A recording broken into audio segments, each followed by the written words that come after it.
సోదరీ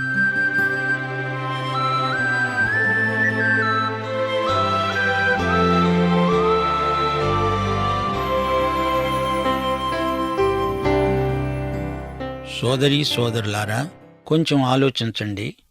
నరుడు ఒక త్రిత్వం. అతడు చస్తాడంటే 3 విధాలా చావాలి. భౌతిక, మానసిక, ఆధ్యాత్మిక మరణాలున్నాయి. అయితే వారికి భౌతిక మరణం వెంటనే రాలేదు. ఆదాము హవ్వలు ఆ తరువాత 900 ఏండ్లు బతికే ఉన్నారు. మరణం అంటే ఎడబాటు. పండు తిన్న క్షణంలోనే నరుడు ఆధ్యాత్మికంగా మృతి చెందాడు. దేవునికి దూరమైపోయాడు. దేవుడైన యెహోవా అనుకున్నాడు, నరుడు ఒంటరిగా ఉండడం మంచిది కాదు. వాని కోసం సాటి అయిన సహాయము చేసి ఇస్తాను. ఆదామును కొంతకాలం దేవుడు ఏదెను తోటలో ఒంటరిగా ఉంచాడు. అతనికి తన అక్కర ఏదో తెలిసి రావాలి. అతనికి సాటిగా, అతనితో ఉండడానికి మరో వ్యక్తి కావాలి. నరునికి నారి కావాలి. ఇది అతని అక్కర. దేవుడైన యెహోవా ప్రతి భూజంతువును, ప్రతి ఆకాశపక్షిని నేల నుండి నిర్మించి, ఆదాము వాటికి ఏ పేర్లు పెడతాడో చూడాలని వాటిని అతని వద్దకు రప్పించాడు. ఆదాము ఎంత గొప్ప భాషా పండితుడో! అతడో పెద్ద నిఘంటువు, విజ్ఞాన సర్వస్వం, మానవ భాషా పదాలకు మూలం. దేవుడు ఒక కుక్కను, ఏనుగును తెచ్చి ఎదట ఉంచి, అబ్బాయి, వీటికేం పేర్లు పెడతావోయ్ అంటే, తండ్రి, ఇది కుక్క, ఇది ఏనుగా అన్నాడు ఆదాము. ఆదామా, నీకు జేజేలు, పరీక్షలో నెగ్గావు. హవ్వ ఆదాముకు సాటి. వారి జీవితం ఒక మనోజ్ఞ కావ్యం, హవ్వాదామీయం. ఆదాము సహాయం హవ్వ. ఇద్దరి వ్యక్తిత్వాలు పరస్పర సంపూరకాలు. హవ్వ లేకపోతే ఆదాము సగమే. పురుషుడు ప్రశ్న, స్త్రీ జవాబు. అతడు లేక ఆమె లేదు, ఆమె లేక అతడు లేడు. ఇప్పుడు మనం ఆదికాండం 2వ అధ్యాయం 20వ వచనం వరకు వచ్చాము. జాగ్రత్తగా వినండి. స్త్రీ సృష్టి ఎలా జరిగిందో వాక్యము నుండి కొన్ని సత్యాలు మనము నేర్చుకోబోతున్నాము.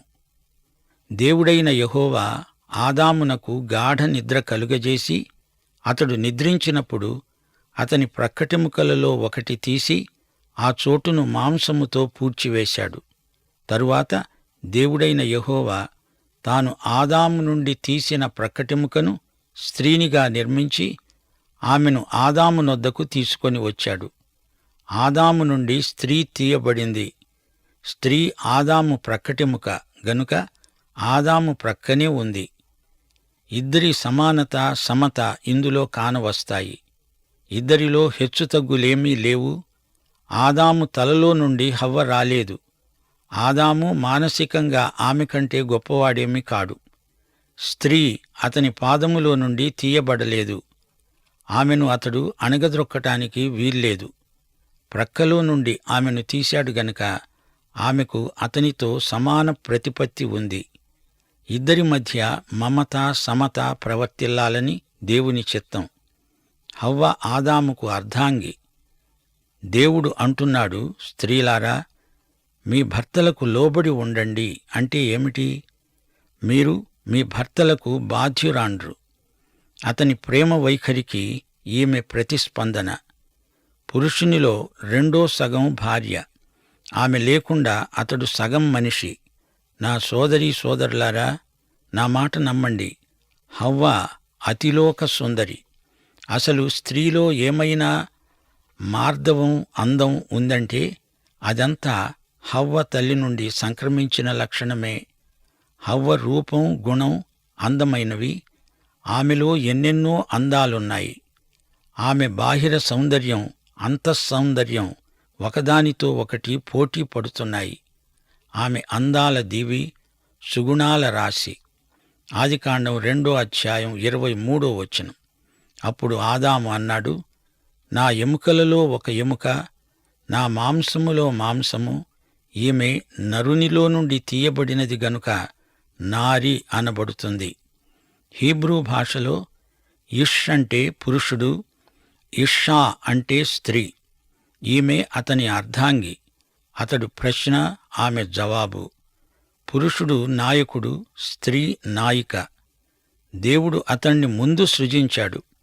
అతడు ముందు ఉన్నాడు, ఆమె అతని వెంట నడుస్తుంది. పురుషుడు వీరుడు, ఆమె వీరనారి. అతడు చక్కగా నడుస్తూ ఆమెను నడిపిస్తాడు. పురుషుడు ప్రేమికుడు, ఆ ప్రేమకు ప్రతిస్పందన స్త్రీ. అతడే ముందు చెప్పాలి, ప్రియసతీ, నిన్ను ప్రేమిస్తున్నాను. అప్పుడామె బదులు చెబుతుంది, ప్రేమిస్తున్నాను అంటుంది. భర్తే భార్యకు ప్రేమను ఇచ్చి పుచ్చుకుంటాడు. అతడు మంచి భర్త అయితే ఆమె మంచి భార్య. ఇది సరైన సమీకరణం. దారి చూపాల్సినవాడు భర్త. కాబట్టి పురుషుడు తన తండ్రిని తన తల్లిని విడిచి తన భార్యను హత్తుకుంటాడు. వారు ఏకశరీరమై ఉంటారు. అంటే భార్యకు భర్త బాధ్యుడు, అతని దారి జవాబుదారి. ఇక మీదట అతడు తన తల్లిదండ్రులకు బాధ్యుడు కాడు. కొత్త అధికారాలు, కొత్త సంసారం. అప్పుడు ఆదాము, అతని భార్య, వారిద్దరూ దిగంబరులై ఉన్నారు. అయితే వారు సిగ్గు ఎరుగక ఉన్నారు. వారికి వస్త్రాలు లేవా? వారు వివస్త్రులా? నేనలా అనుకోను. వారికి మహిమ వెలుగు వస్త్రాలేవో ఉన్నాయి. స్త్రీ పురుష సృష్టిలోని ఆకర్షణ అనిదంపూర్వము, అనితర సాధ్యము. దేవుడు వీరిద్దరినీ జత చేశాడు. వీరు దంపతులు, భార్యాభర్తలు. దేవుడు వీరిని జతపరిచాడు. దేవుడు తన ప్రజలకు కొన్ని వ్యవస్థలనుగ్రహించాడు. వాటికి మనుషులు విధేయులవ్వాలి. వివాహము అట్టి వ్యవస్థ. పెండ్లి కానివారు వైవాహిక నిబంధనలను మన్నించాలి, పాటించాలి. దైవ నిర్ణయానికి తలవొగ్గాలి, తప్పదు. వైవాహిక నియమాలను నేడెందరో ఉల్లంఘిస్తున్నారు, శోచనీయం. కీర్తనలు 2:2. నేడు ఎందరో దంపతులు యుగళగీతంగా పాడుతున్నారు. మనము వారి కట్లు తెంచి పారేద్దాము రండి, బంధాలను మన వద్ద నుండి పారవేద్దాం పట్టండి అని చెబుతున్నారు. వైవాహిక నియమాలు దేవుడు పెట్టినవి. అవి మాకు వద్దు అంటే మాకు దేవుడే వద్దు అంటున్నారని అర్థం. ఆదిమానవుణ్ణి దేవుడు నేరుగా సృజించాడు. కాని నారిని అలా కాదు, పరోక్షంగా నరునిలో నుండి తీశాడు. స్త్రీ పురుషులలో ఉన్న భేదాలు విభిన్నత్వంలో ఏకత్వం. ఆమె శృతి, అతడు లయ. ఆమె సంగీతం, అతడు సాహిత్యం. అతడు మాట, ఆమె పాట. ఆమెను అతని కోసం సృజించి కానుకగా ఇచ్చి కన్యాదానం చేశాడు దేవుడు. ప్రథమ దంపతులారా, మీ కలయిక మాకు శ్రావ్య సంగీతం. ఈ అధ్యాయంలోని అంశాలు ఎంతో ఆసక్తిదాయకమైనవి. మానవుని సృష్టి, అతనికి నివాసయోగ్యమైన భూమి, అతనిపై దేవుడు ఉంచిన గురుతరమైన బాధ్యత, అతనికి దేవుడిచ్చిన సాటి సహాయం, స్త్రీ సృష్టి. ఈ అంశాలు అతి ప్రాముఖ్యమైనవి. భార్యాభర్తల గుర్తింపు. భర్తలారా, మీ భార్యలను ప్రేమించండి అనే దైవాజ్ఞ. సోదరీ సోదరులారా, మన సృష్టికర్త దేవుడు. అందుచేత మన అనుదిన జీవితంలో మనం దేవునికి బాధ్యులం. ఆయనకు లెక్క అప్పచెప్పాలి.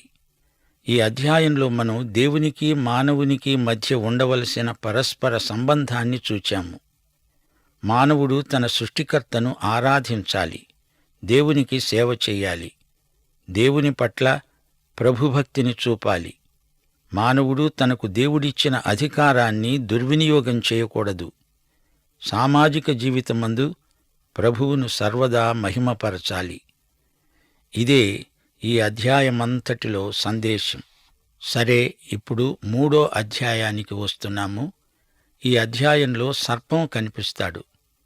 ఇతడు దేవుని వాక్యాన్ని ధిక్కరిస్తాడు. ఆదాము హవ్వలు సర్పవాక్కు నమ్మి పాడైపోయారు. మానవుని భవిష్యత్తును గురించి దేవుడు రూపొందించిన ప్రణాళిక, విమోచన సత్య సిద్ధాంత దర్శనం, ఇవన్నీ ఈ అధ్యాయంలో పొందుపరచబడినవి. ఆదికాండం 1-2 అధ్యాయాలలో నరుడు అమాయకుడు. అంతా పరిపూర్ణ దశలో ఉంది. దేవునికి మానవునికి మధ్య మంచి సహవాసం ఉంది. అయితే 3వ అధ్యాయంలో అపశృతి వచ్చింది. ఇక చూడండి, 4వ అధ్యాయం మొదలుకొని 11వ అధ్యాయం వరకు మానవత ఎలా చెడిపోయిందో కన్నులకు కట్టినట్లు కానవస్తుంది.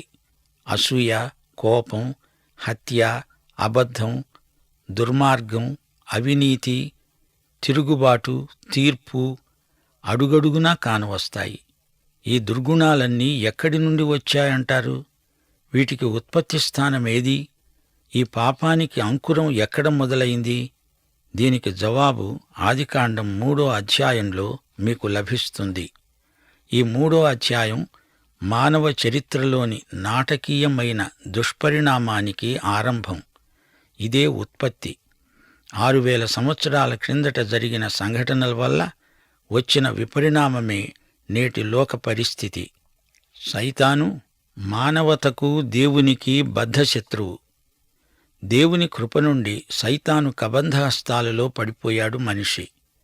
మానవుడు దేవుని వద్ద నుండి పారిపోవటానికి ప్రయత్నం చేస్తున్నాడు. పాపము చేసిన మానవుని పట్ల దేవుని వైఖరి ఏదో ఈ అధ్యాయం మనకు చూపుతుంది. అపరాధ భావనతో మానవుడు కుమిలి కునారిల్లిపోతూ తన దిగంబరత్వాన్ని అంజూరపు ఆకులతో కప్పుకోవాలని చూస్తున్నాడు. పాపి అయిన మానవునికి దేవుడు చూపిన కృపా సదుపాయం అమోఘమైనది. ప్రవచన రేఖ ఇక్కడ మొదలై లేఖనమంతటా ప్రసరిస్తుంది. చూడండి, దేవునికి మనకు మధ్యవర్తి లేకపోతే మనకు దేవుణ్ణి చేరే అవకాశమే లేదు. ఇప్పుడు సర్పం తారసిల్లుతున్నది. ఈ సర్పం దేవుని వాక్యాన్ని గురించిన అనుమానాలను, అపోహలను కలిగించాడు. ఇది హవ్వ ఎదుర్కొన్న గొప్ప శోధన. దేవుడైన యెహోవా చేసిన సమస్త భూజంతువులలో సర్పము యుక్తిగలదై ఉన్నది. అది ఆ స్త్రీతో అన్నది, ఇది నిజమా? ఈ తోట చెట్లలో దేని ఫలములనైనా మీరు తినకూడదని దేవుడు చెప్పాడా? అసలు ఎందుకు ఈ శోధన వచ్చినట్లు? గమనించండి, మానవుణ్ణి దేవుడు అమాయకుణ్ణిగా చేశాడు గాని మనిషి నీతిమంతుడు కాడు. మనిషిని దేవుడు అలా చేయలేదు. నీతి అంటే ఏమిటి? నీతి అనే దానికి అసలైన అర్థమేమిటంటే, శోధన వచ్చినప్పుడు లొంగకుండా నీ అమాయకత్వాన్ని రుజువు చేసుకోవడం. అది నీతి. శోధన నిన్ను అభివృద్ధి చేయగలదు, లేదా నిన్ను నాశనం చేయగలదు కూడా. శోధన వచ్చింది అంటే ఈ రెండిటిలో ఏదో జరిగి తీరుతుంది. ఏదెను తోటలో ఉన్నంత మాత్రాన ఆదాము హవ్వలకు శోధనలు రాకుండా పోవు. శోధనలు విశ్వాస పరీక్షలు. మానవుడు బాధ్యత గలవాడు.